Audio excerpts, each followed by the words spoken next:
జానకి పరిణయం ఫిబ్రవరి 2 నుంచి సోమవారం నుంచి శనివారం వరకు సాయంత్రం 6 గంటలకు మీ ఈటీవీలో.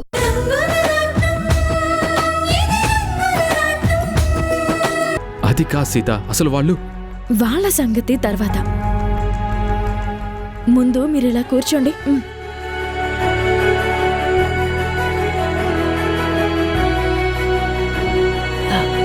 ఏమండి, ఒక్కసారి నా గుండె సవ్వడి వినండి.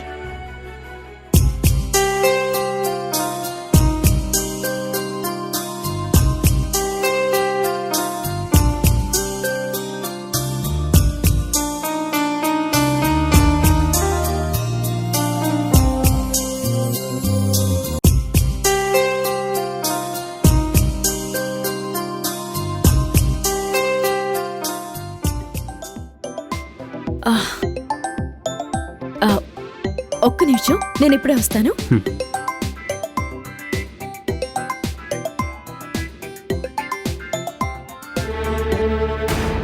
ఆదిత్య, చెప్పు. పని అయిపోయింది వదిన.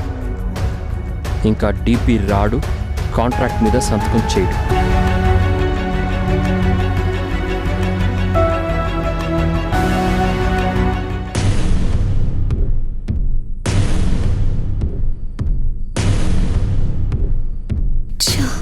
డాడీ ఇంకా రాలేదేంటి?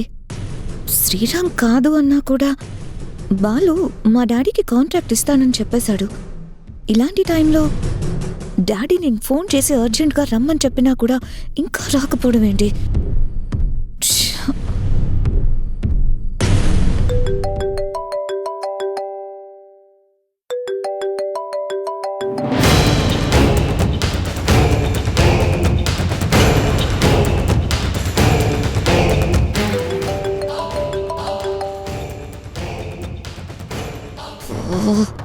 డాడీ ఏం చేస్తున్నట్టు?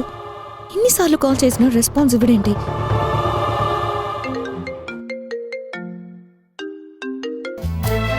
చెప్పండి డైరెక్టర్ గారు.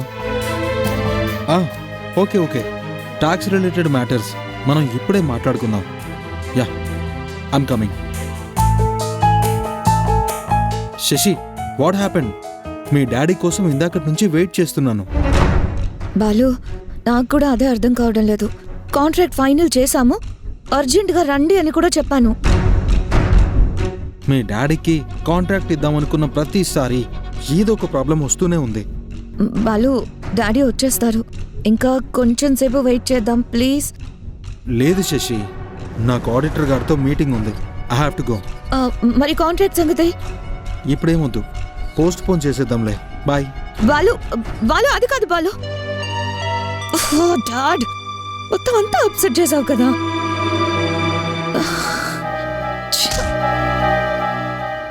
శశి, ఒక్కొక్కసారి అంతే. మనం తలకిందులుగా తపస్సు చేసినా ఆ పైవాడున్నాడే, అస్సలు జరగనివ్వడు. మ్యాన్ ప్రపోజెస్, గాడ్ డిస్పోజెస్ అని అందుకే అంటారు కదా. Sita, it's none of your business. Correct. ఆ మాటని దేవుడు నాకు కాదు, నీకే చెప్పాడు. అందుకే ఇక మీదైనా అడ్డదారిలో ఆలోచించడం మానేసే. సీత, నాకు ఎప్పుడు ఏం చేయాలో బాగా తెలుసు. ఇది కరెక్టే. చూడు,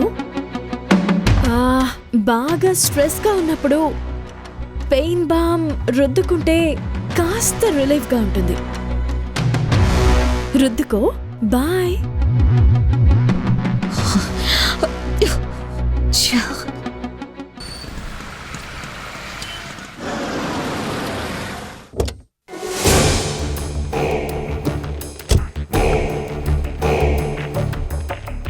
అర్జెంట్ అని చెప్పినా ఆఫీస్కి రాకుండా డాడీ ఇంట్లోనే ఉన్నాడనమాట. నా టెన్షన్ని అర్థం చేసుకోకుండా తీరిగా కూర్చొని మందు కొడుతున్నాడా? చెప్తా.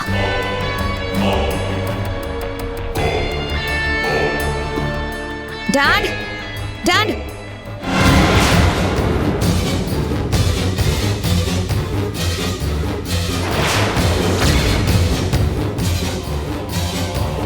డాడ్, డాడ్, ఏమైంది? కాలుకి కట్టేంటి?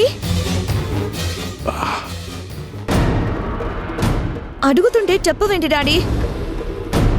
ఏదైనా యాక్సిడెంట్ జరిగిందా? జరిగింది, కానీ యాక్సిడెంట్ కాదు, నా మీద అటాక్.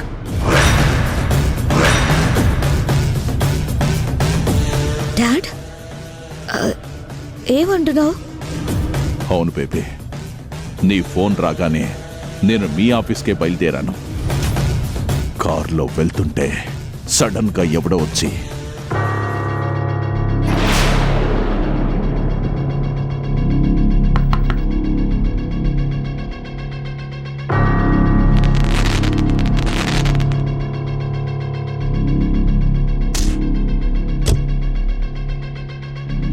అంతే బేబీ. ఆ తర్వాత నాకు చాలాసేపటికి స్పృహ వచ్చింది.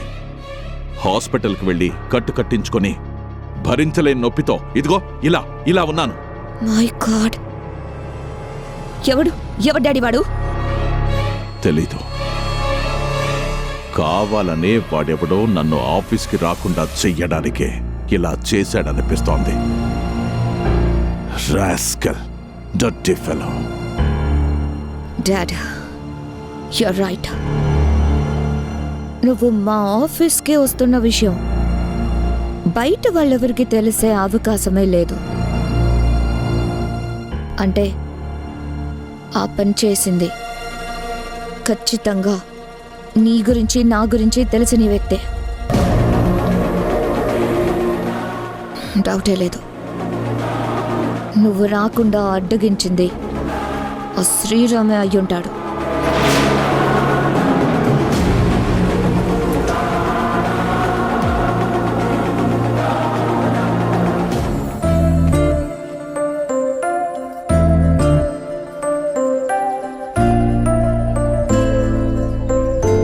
నేను చెప్పడం ఎందుకు?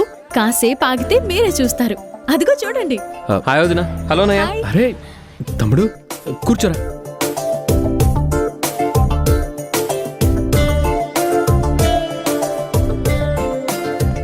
సీత, అర్థమైంది.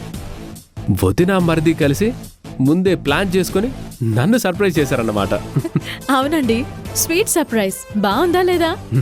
చాలా చాలా బాగుంది.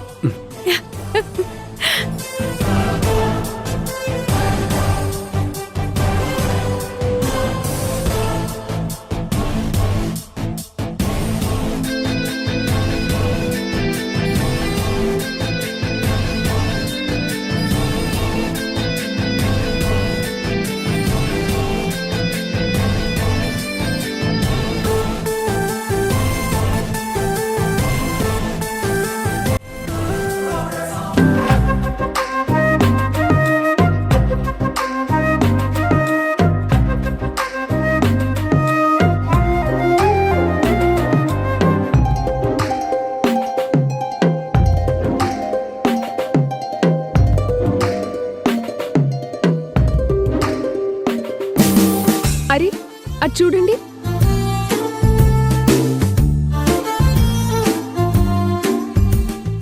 శైలు, వాళ్ళు మన అమూల్య వాళ్ళ పెద్దన్నయ్య వదిన కదూ?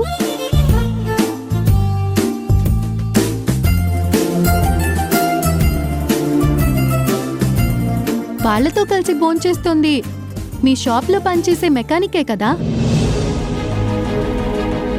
అవును, ఆదిత్య కోటీశ్వరులైన అమూల్య అన్న వదినలతో కూర్చొని లంచ్ చేయడం ఏంటి?